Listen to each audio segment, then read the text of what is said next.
네, 오늘 아침 북한이 탄도미사일 도발을 감행한 가운데 대통령실은 러시아에 파병된 북한군의 활동과 전력 등을 분석하기 위해 우리 인력 배치 필요성을 공식적으로 밝혔습니다. 네, 이에 야당은 남북 대리전을 자청하는 행위라며 반발했는데요. 관련 내용 포함한 정치권 이슈들 박용찬 국민의힘 영등포 당협위원장, 김성환 시사평론가와 함께 짚어보겠습니다. 두 분 어서 오십시오. 예, 반갑습니다. 안녕하십니까? 예, 안녕하십니까? 예, 말씀드린 대로 오늘 오전에 북한이 탄도미사일을 발사를 했습니다. 또 북한군 파병과 관련해서 한미 국방장관도 성명을 발표했는데요. 우리 대통령실은 이 파병된 북한군의 활동 등을 분석하기 위해서 전황 분석팀을 파견해야 된다. 그 필요성에 대해서 밝혔습니다. 그리고 김용현 국방부 장관도 지금 같은 때 이 파병을 하지 않는 것은, 그러니까 보내지 않는 것은 직무유기다라는 입장을 밝혔거든요. 어떻게 좀 보고 계십니까?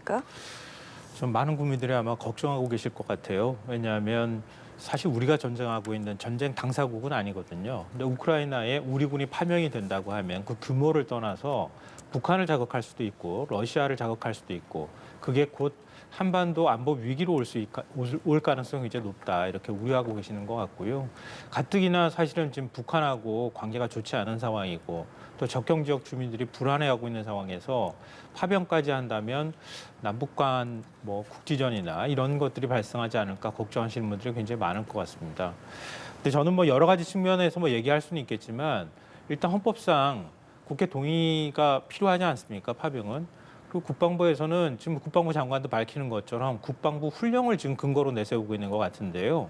제가 방송 들어오기 전에도 국방부 훈령을 지금 자세히 찾아보고 왔는데 국방부 훈령에 전황 분석팀이라고 파병할 수 있는 근거가 전혀 없습니다. 그러니까 국방부 장관이 소규모 파병은 결정할 수 있도록 돼 있지만 그 파병이라고 하는 개념은 유엔 평화유지군이나 아니면 국제 교류 협력에 관한 부분이나 이런 것들로 크게 세 가지로 분류가 돼 있고요. 그것도 파병을 할 경우에 유엔 차원의 결의라든가 이런 것들이 필요하고 유엔의 지휘 통제하에 파병이 이루어지도록 돼 있습니다. 근데 이번 우크라이나에 만약에 파병이 이루어진다고 하면 거기에 적합한 파병이라고 볼 수가 없거든요. 그러니까 국방부가 내세우는 훈령도 사실 근거라고 말하기는 어렵다 이렇게 생각하고요. 그런 모든 것들을 떠나서 이렇게 안보 위기 상황에서 만약에 불가피하게 우리가 파병을 할 수밖에 없다고 하면 가장 기본적으로는 야당을 설득하려고 하는 대통령실의 노력이 필요하거든요. 근데 그런 노력도 지금 전혀 보이지 않고 있는 상황이고요.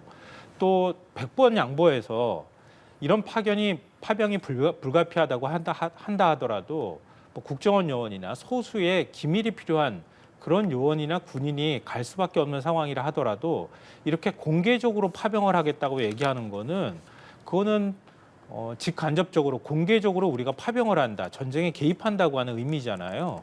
저는 그 다음 순서가 결국은 파병 다음은 우크라이나 전에 우리가 살상 무기를 지원하는 쪽으로 단계를 밟아 나가는 거 아닌가 이런 좀 우려를 하고 있습니다. 예, 말씀 좀 부탁드릴게요. 지금 말씀 잘 들었는데요. 저도 일정 부분 동의하는 부분이 있습니다. 파병은 신중해야 된다. 파병을 자칫 우리가 무리하게 감행할 경우 이 한반도 안보에 굉장히 치명적인 그러한 나쁜 영향을 미칠 수 있다. 그 점에 대해서는 동의하는데 현재 지금 정부에서 검토하고 있는 전황 분석팀 이게 파병인가요? 저는 잘 모르겠습니다. 예를 들어서 교전을 할 수 있는 병력을 집단적으로 우크라이나에 파병을 한다. 그러면 그건 파병이라고 할 수 있겠지만 전황 분석팀, 말 그대로 모니터링 팀입니다. 그래서 북한군이 우크라이나 전장터에서 어떤 지금 전략을 구사하고 있고 병력 규모는 어떻고 전투 능력은 어떤 상황, 이런 여러 가지 상황을 분석하겠다, 모니터링하겠다는 것인데 이마저도 우리가 하지 않는다. 그건 제가 볼 때 우리 김용현 국방장관께서 말씀하신 대로 직무유기에 가깝다. 그 표현이 가장 적당하다고 생각하고요. 지금 북한군 활동을 감시하는 전황 분석팀 파견까지 하지 못한다. 이렇게 될 경우에는 우리 한반도는 물론이고 세계적인 안보 상황에도 굉장히 나쁜 영향을 미칠 것이다. 저는 그렇게 보고 있습니다. 예. 매우 중요한 상황이기 때문에 조금만 좀 말씀 더 드렸으면 좋겠는데요. 예. 만약에 설령 말씀하신 것처럼 그런 필요성이 있다고 한다면 비공개로 하는 게 맞는 거예요. 왜냐하면 공개를 할 경우에 공식적으로 우리가 군을 보낸다고 하는 의미가 되는 거잖아요. 그러니까 어떤 방식으로든 우리가 우크라이나전에 직간접적으로 개입한다고 하는 걸 국제사회에 알리는 겁니다. 그렇다면 거기에서 만약에 북한군의 공격으로 뭐 어떤 방식으로든 우리가 피해를 입든 아니면 우리가 전쟁에 개입했을 때 우리가 살상 무기를 지원을 하거나 어떤 방식으로든 조력했을 때 러시아군이 피해를 입거나 북한군이 피해를 입게 될 경우에 북한군이 거기서 끝나는 게 아니라 북한이 지금 우리가 적경지에서 북한하고 살을 맞대고 있는 상황이 아닙니까? 그러면 한반도에서 도발을 할 가능성이 높아지는 거 아닙니까? 그러니까 우크라이나전이 문제가 결국은 한반도 동북아 정세를 흔들 만한, 동북아 안보를 흔들 만한 사안이 될 수 있다고 하는 겁니다. 그렇기 때문에 만약에 그런 필요성이 있다 하더라도 그건 비공개로 해야지 되는 거죠. 기밀을 유지하면서 전황 분석을 하고 거기에 대해서 우리가 어떤 지원이 필요한지, 어떤 대처를 하는 것이 필요한지를 정보를 가지고 와서 분석하고 그리고 우리가 만약에 유사시 어떤 문제가 발생했을 때 대처하는 것이 맞는 것이지 국제사회에 다 보란 듯이 이런 식으로 우리가 군 보냅니다. 국정원 직원 보냅니다. 이렇게 해버리면은 그 다음에 어떤 문제가 발생했을 때는 우리가 공개적이고 더 강력한 대응을 할 수밖에 없잖아요. 이게 지금 좋은 말씀 들었는데요. 만일 비공개로 우리가 보낸다고 하면 또 비공개로 보냈다고 해서 아마 민주당에서 난리를 치지 않겠습니까? 저는 그렇게 보고요. 다시 한번 말씀드리지만 북한은 병력을 파병했습니다. 저희들은 그에 대한 최소한의 조치로 전황 분석팀을 파견하겠다는 거예요. 그래서 파병과 파견을 지금 굉장히 혼동하고 있다는 점. 거기다가 지금 현대 전쟁은 정보 전쟁 아니겠습니까? 그래서 북한이 우크라이나 전장터에서 어떤 전투 능력과 그다음에 전략을 구사하고 있으며 어떤 현대전을 습득하고 있는지 면밀히 관찰, 분석할 필요가 있다라는 말씀을 다시 드리고 싶습니다. 예, 이 부분에서 제가 좀 정리를 해드릴게요. 김용현 국방부 장관도 밝힌 것이 그러니까 파병은 고려하지 않는다. 다만 분석팀의 파견은 필요하다라는 입장을 밝혔다는 부분 저희가 지금 화면으로도 보여드리고 있다는 점을 다시 한번 좀 정리해서 말씀드리도록 하겠습니다. 예. 그리고 저희 정치권 내부 상황 계속해서 좀 살펴보도록 할 텐데요. 주제를 좀 바꿔서 어제 취임 100일을 맞은 한동훈 대표, 저희도 취임 기자회견 등 연결해서 전해드렸는데 당정이 상생해야만 이 정권 재창출을 이룰 수 있다면서 11월 중에 김건희 여사 문제를 매듭지어야 한다면서 특별감찰관 후보 추천을 반드시 관철하겠다고 밝혔거든요. 이 부분에 대해서 어떻게 들으셨는지 여쭤보겠습니다. 한동훈 대표가 취임 100일을 맞아서 뭔가 결기를 보여주고자 하는 그런 의도는 충분히 저는 이해할 수 있다고 보는데요. 다만 이전에 그러면 100일 동안 무엇을 했는가, 또 앞으로 가능성이 있는가, 이런 측면에서 볼 때는 기자회견으로 끝나는 그냥 기자회견일 뿐일 가능성이 있지 않을까 이렇게 우려하고 있습니다. 왜냐하면 한동훈 대표가 사실 제일 공약으로 내세웠다고 할 만한 부분이 최상병 특검법입니다. 제3자 추천 조항 얘기했었거든요. 그러면 공수처 수사 끝나지 않더라도 우리가 먼저 특검법 발의하겠다 이렇게 얘기를 했었는데 지금까지 그 약속 지켰습니까? 그렇지 않잖아요. 김건희 여사 특검법도 역시 마찬가지입니다. 그동안에 한동훈 대표가 뭘 하겠습니다라고 얘기해서 국민 눈높이 얘기하고 민심 얘기했지만 지금까지 이뤄놓은 것들이 없단 말이에요. 어쩌면 그게 지금 한동훈 대표에 대한 국민 지지로 그대로 드러나고 있는 것 아닌가 이렇게 생각하고요. 지금 11월이라고 하는 기한을 설정해서 얘기를 한 건데 물론 여러 가지 정치적 요인들이 있는 건 사실이지만 과연 그 기간 안에 대통령실에서 특별감찰관을 받을 가능성이 있겠는가 이런 생각도 들고요.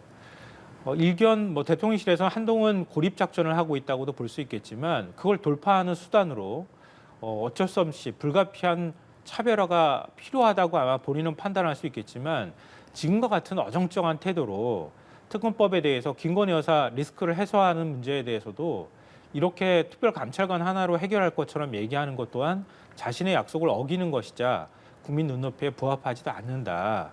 이런 방식으로 하게 될 경우엔 대통령실하고 계속 갈등만 일어나고 결국은 답은 없는 이런 악순환이 계속 반복되지 않을까 그렇게 생각합니다. 예, 어제 한동훈 대표가 특감의 필요성에 대해서 말씀하신 것처럼 굉장히 강조를 했고 다만 어제 이 어떤 기자회견과 관련해서도 당내에서 반응은 좀 엇갈린 것으로 나오고 있거든요. 그렇기 때문에 앞으로 이 당내에서의 분위기와 앞으로 해결해야 될 부분들은 좀 어떻게 해소해 나갈 것 같으십니까?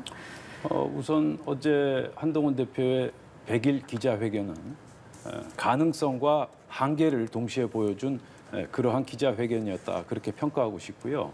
지금 특별감찰관 문제는 한동훈 대표가 굉장히 현실 타당한 그러한 대안을 제시했다. 저는 그렇게 보고 있습니다. 지금 민주당에서 요구하는 특검, 개별 특검, 상설 특검, 지금 특검 만능주의, 거기다가 김건희 여사 특검 같은 경우는 무려 혐의가 13가지를 특별검사를 통해서 수사하겠다는 것 아닙니까? 네. 세상에 이런 특검이 어디 있습니까? 따라서 특별감찰관 제도를 통해서 대통령실의 비리를 예방하고 그리고 더 나아가서 사후 조치까지 취할 수 있는 그러한 시스템, 그게 바로 특별감찰관 제도다. 제가 다시 한번 말씀드리지만 특별감찰관 제도는 2016년 이후 8년 동안 불법 상태로 방치되어 있습니다. 지금 특별감찰관 법에 보면은 특별감찰관이 결원된 경우 30일 이내에 후임 특별감찰관을 임명하도록 되어 있습니다. 그런데 민주당도 전혀 적극적으로 나서지 않았고 또 우리 윤석열 정부에서도 특별감찰관을 임명하지 않았습니다. 만일 특별감찰관 제도가 2016년부터 유지가 됐더라면 문재인 정부 때 갖가지 비리들, 예를 들어서 울산시장 부정선거라든지 김정숙 여사 특활비 문제라든지 또 우리 윤석열 정부에서도 김대남 파문이라든지 명태균 스캔들 같은 그러한 낯뜨거운 문제들이 발생하지 않았을 것이다. 그 말씀을 다시 그럼 드리고 지금 싶습니다. 짧게 요것만 여쭤볼게요. 그럼 특감의 필요성은 뭐 충분히 말씀을 해주셨고 지금 예. 특감과 관련한 당내 분위기는 좀 어떻게 읽고 계십니까? 한 사흘 전까지만 해도 이제 대통령실도 부정적이었고 이른바 친윤계 안에서도 상당히 부정적이었는데 예. 그 기류가 어제부터 좀 급격히 좀 반전되기 시작했다. 저는 그렇게 보고 있고요. 그래서 김상훈 정책위의장도 대통령실에서 뭔가를 카드를 준비하고 있다. 그런 식으로 언급하지 않았습니까? 그리고 현재 대통령실에서도 상상 가능한 모든 방안을 다 강구하고 있다. 이렇게 얘기했고요. 지금 이 특별감찰관 카드를 받지 않을 경우 민주당이 지금 정치 공세를 펼치고 있는 특검 카드가 더욱더 거세질 것이다. 저는 그렇게 보고 있고요. 그래서 대통령실에서 지금 내놓을 수 있는 여러 가지 카드 중에 하나가 첫 단추로 특별감찰관 제도를 받는 게 저는 온당하다고 생각합니다. 네, 예. 한동훈 대표가 약속했던 것처럼 이른바 김건희 여사 특검법 발의하면 되고요. 국민의힘은. 그리고 지금 말씀하셨던 것처럼 특감반이 필요하다고 하면 그러면 하면 되죠. 야당에서도. 그러니까 그거는 그 뭐 누차 얘기가 나왔던 것처럼 강제 수사권도 없고 그리고 고발하거나 결국은 검찰이 기소 여부를 판단할 수밖에 없는 거잖아요. 일정하게 한계가 있기 때문에 예방적 효과가 있다. 이렇게 지금 평가받고 있지 않습니까? 그러니까 앞으로의 어떤 김건희 여사 문제나 대통령실 뭐 수석급 비서관들의 문제를 감시하는 역할들은 할 수 있겠지만 지금까지 제기돼 왔던 여러 의혹과 비위 의혹 이런 부분들에 대해서는 결국은 특감반으로 해결할 수 없다는 거잖아요. 그건 그럼 특검법으로 해결하면 되는 거죠. 그러니까 두 가지를 다 하면 되는 겁니다. 그러니까 한 가지만이 유일한 답은 아니라고 생각합니다. 그 대목에 대해서 제가 반론을 좀 제기하면 예. 민주당은 지금 오로지 특검에 의해서 모든 진실을 규명하자 이렇게 나오고 있지 않습니까? 그거 그렇지 않습니다. 지금 창원지검에서도 명태균 사건 수사하고 있고요. 그리고 공수처 수사사부에서도 지금 명태균 사건 수사하고 있습니다. 그리고 디올백 그리고 도이치모터스 주가 조작 사건 다 검찰에서 수사했고요. 만일 검찰 수사가 마음에 들지 않는다, 만족할 수 없다, 그러면 고등검찰청에 항고하시면 됩니다. 그리고 그 고등검찰청의 항고 결정에 대해서도 만족하지 못하겠다, 그러면 고등법원에 재정 신청하시면 됩니다. 우리 사법 시스템에 3심제가 열려 있습니다. 왜 그렇게 오로지 특검에 의탁하려고 하는지 도저히 이해할 수가 없습니다. 예.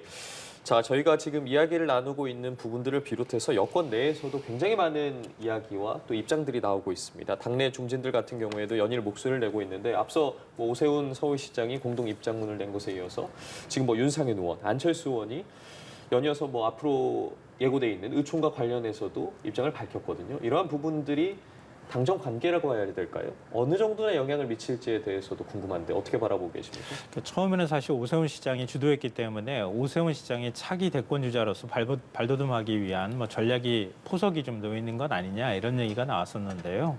근데 조금 이제 지금은 해석이 달라지는 것 같아요. 오히려 대통령실의 출구를 만들어주는 거 아니냐 이런 얘기도 나오고 있는데요. 왜냐하면 한동훈 대표하고 대통령실 양쪽을 다 견제하는 듯한 그런 입장을 냈거든요. 그러니까 한동훈 대표는 너무 공개적으로 대통령실하고 갈등하면서 파열음 내는 것은 바람직하지 않고 대통령실에선 결자해지했으면 좋겠다 이런 얘기를 했거든요. 그러니까 일정하게 대통령실에서 대처할 수 있는 여지를 주는 차원에서 5인 회동이 이루어진 것 아닌가 이런 이제 해석이 더 오히려 무게를 중론이 돼가고 있는 것 같아요.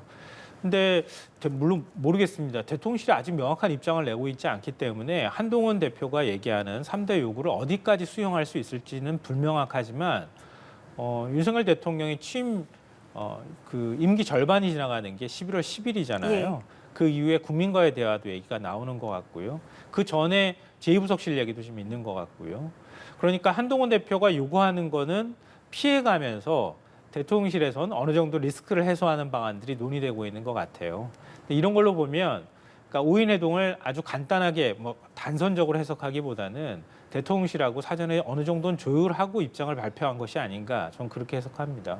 예, 이렇게 여당 내 중진들의 목소리가 분출하고 있는 가운데 친한계인 정성국 의원이 당내에 드러나지 못하고 한동훈 대표를 지지하는 이른바 샤이 한동훈이 많다고 이야기를 했습니다. 이 부분에 대해서는 좀 동의를 하십니까? 어떻게 바라보고 계시나요? 샤이 한동훈 그 실체는 제가 잘 모르겠고요. 지금 그 정성국 의원의 발언은 이제 표결을 할 경우에 예. 특별감찰관 시스템을 아마 찬성할 것이다. 찬성하는 의원들이 많을 것이다. 그런 얘기 아니었던가요? 그런데 제가 판단하기에는 지금 표결까지 가면 절대 안 된다. 표결까지 가게 될 경우 우리 당의 분열은 훨씬 더 가속화될 것이다. 저는 그렇게 우려하고 있고요.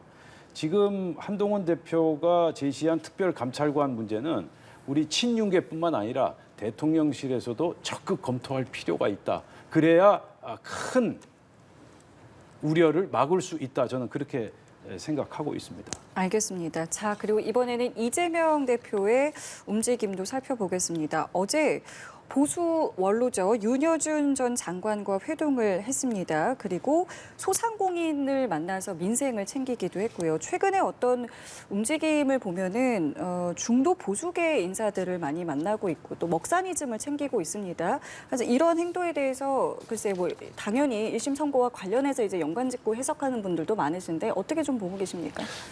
관련이 없다고 얘기할 수는 없겠죠. 근데 이재명 대표의 관심은요. 그러니까 또 이재명 대표가 가장 사실 무서워하거나 두려워하고 있는 부분은 법원의 유죄 판결이라고 생각하지 않습니다. 그게 아니고 국민 여론에서 멀어지는 거거든요. 이게 어찌 보면 정치인한테 가장 무서운 거 아니겠습니까? 그러니까 이번에 1심 결과가 나온다 하더라도 그게 유죄로 나오든 무죄로 나오든 간에 물론 무죄로 나오면 오히려 더 민주당이야 그동안에 이재명 대표가 제기했던 것처럼 검찰 수사의 공정성 문제가 더 논란이 될 가능성이 높고요. 설령 유죄가 나온다 하더라도 그게 곧 최종 확정심은 되지 않을 거란 말이에요. 오히려 더 민주당 지지층을 결속시키는 역할을 할 것이다. 이런 분석까지 할 수 있을 거라고 보고요. 그러니까 이재명 대표 입장에서는 오히려 이런 리스크라고 얘기가 되는 또 어찌 보면 법원 판결에 모든 국민의 관심이 쏠렸을 때 거기에 매달리는 방식이 아니라 이재명식 정치를 보여주는 방식으로 그걸 오히려 돌파하는 게 그게 오히려 더 비껴가면서도 더 전공법에 가까운 것이 아닌가 이런 전략으로 지금 가고 있는 것 아닐까 생각합니다. 이게 저희가 지지율을 이야기할 때 항상 대통령 지지율, 국민의힘 지지율을 이야기하지만 사실 더불어민주당의 지지율 그렇다고 해서 반사 이익을 얻느냐 그걸 또 따져봤을 땐 그렇지 않기 때문에 이런 외연 확장의 어떤 행보를 뭐랄까요 이런 지지율과 연관지어서도 생각을 해볼 수 있을 것 같은데요. 좀 어떻게 보십니까? 저는 그 이재명 대표의 외연 확장 행보를 예. 어떤 지지율을 끌어올리기 위한 그러한 차원이 아니라 11월 15일과 25일에 있을 1심 판결에 상당한 영향을 미치기 위한 일종의 정치적 연막 작전이다 그렇게 생각합니다. 지금 이제 어제 윤여준 전 장관 만나지 않았습니까? 예. 예. 그리고 이상돈, 김종인 두 분 만났고요. 지금 만난 분들을 보면 중도적 보수 성향을 가지고 있는 분들이에요. 그리고 경제인들도 잇따라 요즘 만나고 있지 않습니까? 네네. 얼마 전에 최태원 SK그룹 회장, 대한상공회의 소장 만났고요. 그리고 11월에 중소기업 중앙회장 또 중견기업 연합회장을 잇따라 만날 예정입니다. 이 같은 행보는 그러니까 진영을 넘나드는 안정된 지도자다라는 이미지를 구축해서 재판부로 하여금 이재명은 유력한 대권 주자다라는 그러한 점을 각인시켜서 재판에 일정 부분 또는 상당 부분 영향을 미치기 위한 그런 정치적인 행보다 그렇게 보고 있습니다. 지금 이재명 대표는 이렇게 부드러운 이미지를 보여주고 있지만 실제 민주당은 지금 굉장히 거친 행보를 보이고 있지 않습니까? 이번 주 주말에 그 김건희 여사 네. 규탄 장외 집회 대규모로 한다는 거 아니겠습니까? 예. 그리고 1심 재판이 열리는 11월 15일 더민주 전국 회의, 그러니까 이재명계의 최대 지지 모임이죠. 거기서 서울중앙지방법원 앞에서 대규모 집회를 갖겠다. 그리고 한준호 의원인가요? 판사들에게 예. 댓글을 보내자. 뭐 이런 이제 캠페인까지 벌이고 있고요. 따라서 지금 이재명 대표와 민주당은 강온 양면 전략을 구사하고 있다. 따라서 이재명 대표의 일련의 외연 확장 행보는 정치적 연막 작전이다라는 게 제 생각입니다. 예, 알겠습니다. 오늘도 상당히 바쁘게 움직이고 있는 정치권의 이슈들에 대해서 짚어봤는데요. 박용찬 국민의힘 영등포을 당협위원장, 김성환 시사평론가와 함께했습니다. 말씀 고맙습니다. 고맙습니다. 예, 수고하셨습니다.